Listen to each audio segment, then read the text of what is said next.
Hi, my name is Donya Jones and welcome to my channel Life with Donya, where I will be discussing raising my son with autism in Jamaica, as well as share some of my journey, right? I hope to at least help somebody, if not one, at least one person with the information that I will be sharing. And please note, mamas or parents, mom and dad, you're not alone. Right, so let's jump into it. My little one, or I'm going to refer to him as sometime as Elo, and eventually I am going to say his name because it's habit, right? I call his name more than I call mine, but anyways, yes. So my little one is turning 6 in exactly a month and a day. Hooray! And he is just a ball of energy, literally. He is a ball of energy, and he's sweet and he's kind and he loves his family, and he is just so precious, and he's so handsome. He is so handsome and I love him dearly. There is nothing I would not do for my little one, right? So I'm going to give you a little backstory on how all of this came about and why I want to do this. Hopefully I won't be too long, right? Hopefully, yeah. Anyways, so initially my son started showing symptoms of autism at around 10 months, but honestly speaking, I don't remember. I do remember him at 15 months, and my sisters called me and said, Donya, Cameron's not responding to his name. And I said, what you mean he's not responding to his name? And she said, he's not responding to his name. So I went ahead and said, Cameron, and he responded. So I turned to them and I said, but he responded. And I went ahead and said, probably him just not like them look at teasing with him. So anyway, that was, I think, a weekend. And then the following week, I think it was a Thursday, we had a doctor visit with his then pediatrician at the time, right? And I said to her, Cameron does not respond to his name, and I raised some concerns that my sister shared and everything. And she asked me some questions, and she said, does he point with his index finger? I said no. She said, does he flap his hands? And I said yes. And she said, does he walk on his tippy toes? And I said yes. And she says, can he write? I said no. She said, does he use a scissors? And I'm like, in my head, I think, why would I give my 1-year-old a scissors? Being a new mom, a first-time mom, I didn't know that I was supposed to give him a scissors. Right? She said, does he talk? And I said, honestly, I noticed some regression since his first birthday. She asked, when did he walk? And I said, Mother's Day, which was like 2 months after his birthday. She said, does he get really excited when he hears certain sounds and just run and he's just energetic? And I said yes. And she said, if you were to turn on the TV and play something that he likes, at the time it was Cocomelon, now it's this Roblox thing. I tell you, boy, I don't know. And I said yes. And she said, but does he respond when you call him? And I said no. And that's when I started thinking, like, oh snap, he really does not respond. And she said to me, well, the only thing that is coming to her right now is ASD. So I said ASD, and she said yes, autism spectrum disorder. Right, that's when me shut down. I shut right down, because the stigma with things, or children or people in general with disabilities, how we Jamaicans label them, and let's be real, we all label them as retarded, or we avoid them. So I was like, oh my god, my son is in that category now. And I literally was like, oh my god, my son won't be able to have a normal life, enjoy the regular school curriculum, have a social life. And I literally just started having a panic attack, but I was also heartbroken, because I'm like, why me? Anyways, we were talking, and she said, no, maybe he can still have it if you start early intervention. And I'm like, what is early intervention? And she said early intervention is speech therapy, behavioral therapy, occupational therapy, and get him into a school. Or maybe he just has an hearing loss as to why he's not responding. It don't necessarily has to be that, but let us do the necessary steps and eliminate those before we can rule out autism, or before we can rule it as autism. And I said, okay. And she gave me the referral to see the ear center. If I'm correct, I think there are only 2 in Jamaica. Please don't quote me on that. Do not quote me on that. But I know there's one in Kingston off Lindsay Crescent. I think it's the Caribbean Hearing Center. That's the one I went to. And she said maybe that's the case. Boy, I'm an ear window. Anyways, so she said maybe that's it, and she said get started. So that, I think that was a Thursday, and then the Saturday he took sick. Within those 2 days, that the Thursday and the Friday, I literally shut down, because I'm like, I don't know what to do. I'm like a new mom. I'm like, oh snap, like, you know, I was worried. Honestly, I was heartbroken, right?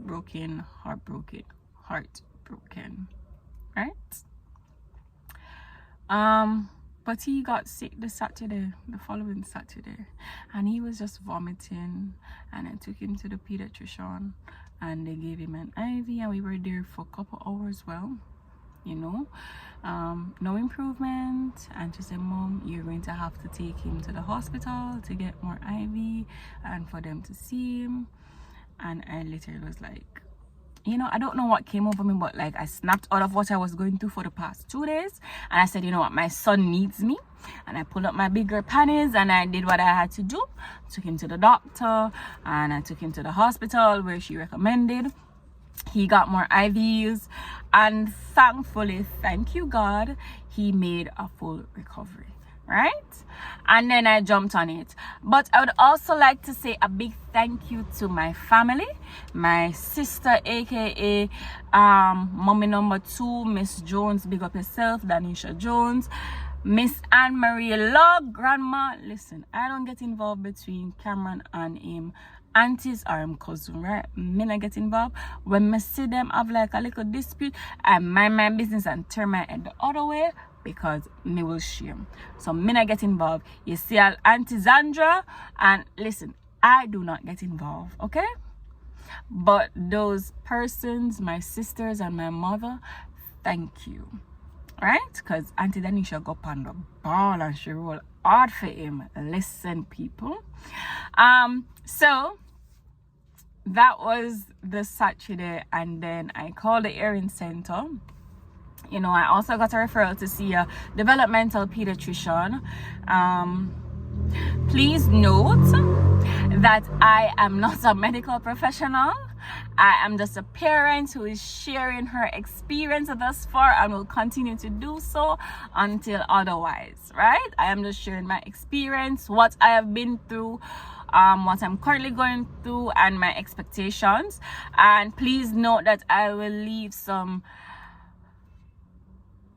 information down in the description, like some places where you can seek help with your child for speech therapy, behavioral and occupational, a list of schools, as well as places where you can get your kids tested, right? And me know uno, me telling you this from now, uno and a doctor, all right? Well, sorry, let me rephrase. Most of us Jamaicans are not doctors. So please do not diagnose somebody because you see them flapping their hands or walking on the tippy toes. We all have done that, and I hope to God that you guys don't, because autism has different symptoms and signs that are it's so broad. The spectrum is so broad that no two child who has autism have the same symptoms, right? So please, I beg. Do not diagnose anybody, or do not diagnose your child because he or she shows some of the symptoms that I have listed. Please don't. Right?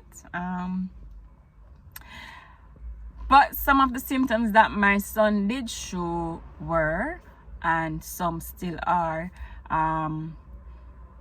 he did not maintain eye contact. He wasn't pointing with his index finger, as I stated. He was walking on his tippy toe and running on his tippy toes. He was hand flapping a lot. He would go, like if the light is on, go into a corner or go on a face a wall where he can see his shadow, and literally just start shaking his head. He would like push back his head on the bed, like just fling it back, like fling it real like hard, and I was so concerned. I'm like, this is dangerous, you know. What if his head snap back and hit something that is hard, right? He used to shake his head from left to right. What else? It was a variety of things. I will leave a video at the end to show you it, or show you at a baby stage a glimpse that I caught at the time, but I did not know what it was, right? So back to the story. I got a date for the hearing place. I researched and found a school that was close by to me at the time that I said I'm going to send him to, because a bumping buddy of mine referred it because her daughter was going there at the time. And I said, okay, we live the same area. She drives, you know, I wasn't driving at the time, so I'm like, okay, I can go with her in the mornings. And I wasn't working because I was a stay-at-home mom. And I said, okay, I'm gonna try it, right? We did the hearing test. We contacted the developmental pediatrician. However, we did not get a date until February the following year. So imagine, this was June 2019 and I didn't get a date to see the developmental pediatrician until February the next year. People, it's worse now, right? It's worse now.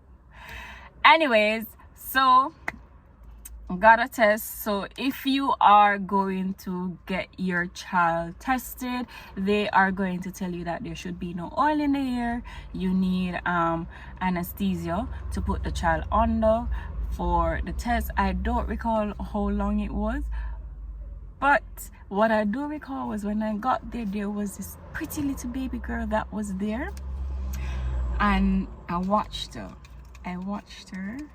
and she shared so many similarities with my son. And at the time, my mom and I went with my son, right? And I was just like watching her, and I said, she wasn't responding to her name when her parents called, and she did the hand flapping and she was walking, and I'm like, oh my god. I'm like, wow, she's just like Cameron, you know. We did the hearing test. We got back the results. I think it was a month later. Went to the doctor, gave her the results. The results showed that he had a mild to moderate hearing loss in his left ear. So we had to see an ENT. I was not able to see an ENT until the December of that year.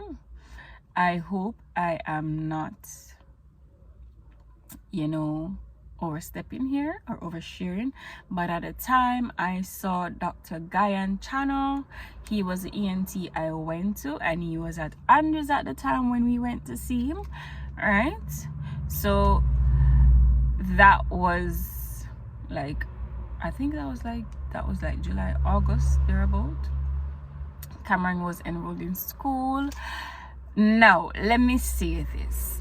I think first and foremost, that was when I noticed that people are educational professionals, are persons in the education system, anything you want to call them, right? They are not, some are not aware of symptoms of autism. I would pick up Cameron every day from school, and I would ask them questions because they're not going to tell me, and I would ask them questions, and they would say, oh, he's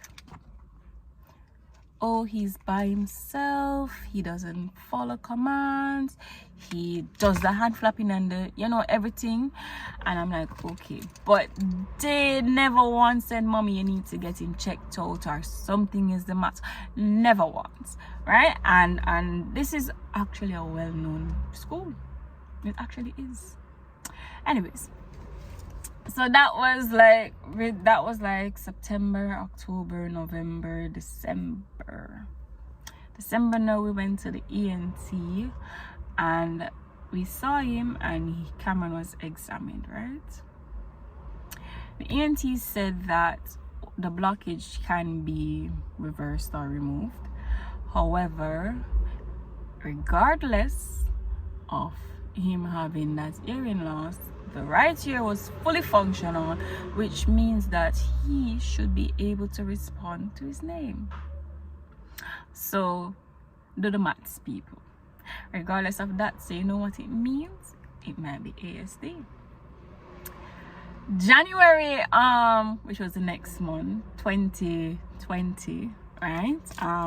We started seeing a speech therapist. At the time, she was on Oxford Road, and you know, she put me out of the room because she said me I enable Cameron because me I tried it, and I thought that was like, what not that much to do. But anyway, she put me out the room so she could have their sessions, and I really loved and respect that, because listen, sometimes us as parents, we are enablers, and sometimes we want to do the stuff for our kids instead of letting them be independent. And for that, I really and truly respected her for it, right? So we start speech therapy. It's going good, you know. Trying to find a school still. Auntie Danisha is on that, like on it, like really on it, right? I started working the October before, so I'm now back at work, and I'm trying to juggle this work-life balance, you know, and trying to be a mom to a very super energetic child. Then the February, I'm also going to show you a little clip of that doctor visit where we went to, and how I called his name like a couple times and he did not respond. So we went to see this developmental pediatrician, and while we were there waiting, she came and she called his name a couple times. He did not respond.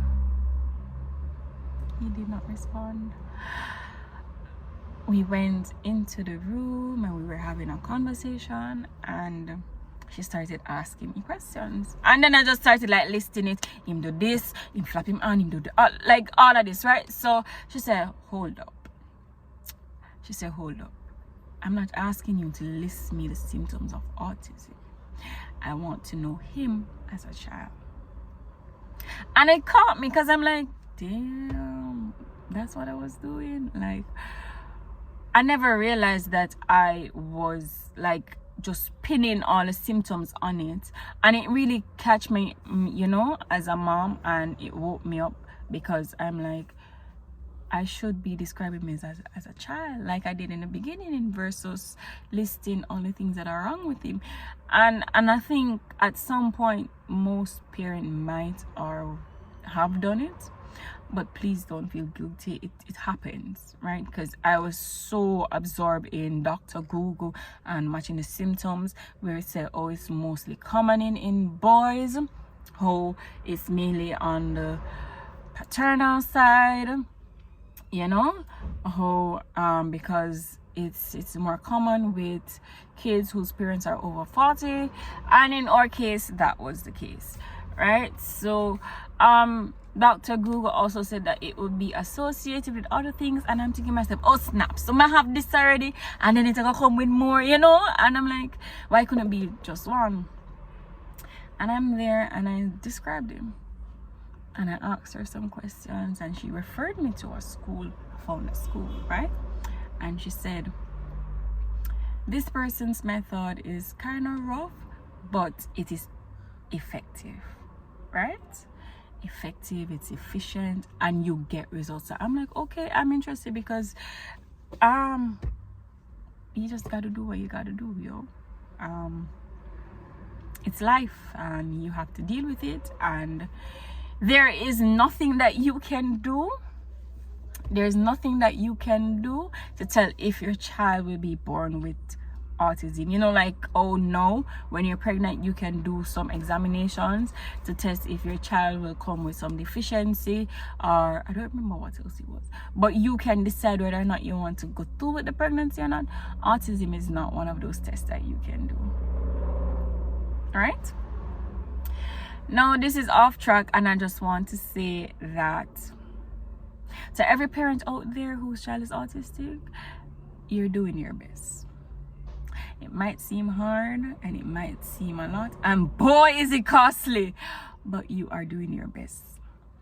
I used to say, why me? And I think every parent whose child has been diagnosed with autism have said that at some point, why me? But I think one of the things that I haven't done is said, why not me? You know, why me and not someone else? Correction. Because me, I said, why would I wish it on somebody else? But at the same time, I'm telling you, Cameron was not sleeping, and I was exhausted. You know, I was exhausted. I was under a lot of pressure, you know, just start back working. I'm trying to manage, and I think I am grateful for my support system, and every parent needs a support system. It doesn't matter if your child is autistic or not, we all need a support system, because we all need a break sometimes, because it is so much raising a child. But let me tell you, I know for a fact that the money when me spend on my fitness so far, listen, ridiculous, yo. But it is nothing in comparison to him, and I do it all again. So parents, please don't beat up yourself and ask yourself, why you? I know the saying, God don't give you more than what you can bear, but sometimes we have to ask, why me? But you don't know what your call might be. You don't know where you're going to end up in life, right? So a month later, COVID hit. Oh boy. So we had to stop everything. Got him into the school. However, we had to do it online because of the old COVID. So we would do the sessions online, where we would do, I think it was behavioral and occupational, and I had to cease from speech therapy, right? That was that. So we were doing this for a while. And then I sent him face-to-face August that year, right? I am not going to stay long, so this is where I will stop. When I come back, I will share with you what happened, what we are doing. I will know at the end, or in my description, you will see a list of school. Please leave any questions that you might have, and I will share with you my responses. I hope that my videos will at least help one person. Please note that also you have to be realistic, right? And I think that I had unrealistic goals for my son in the beginning. Like I said, all right, at 5, him have to be party trained, him have to talk, him not for a hand flap, him not for a tip it. Like all of those unrealistic goals I had set for him, because I'm like, all right, I'm doing this, I'm doing speech, I'm doing behavioral, I'm doing occupational, I'm doing listen, lady, stop. Because every child on the spectrum is different, and each grow at different stages, and I have accepted that, and I've welcomed that. But what they all need is patience, time, and love. Most importantly, love, right? I do hope you enjoy this video, and I will be making video number 2 shortly and upload next week. So please like, click, share, subscribe. Have a great evening, and let me know your thoughts and view in the comments, and I will leave some information in my description. Have a great day. Bye.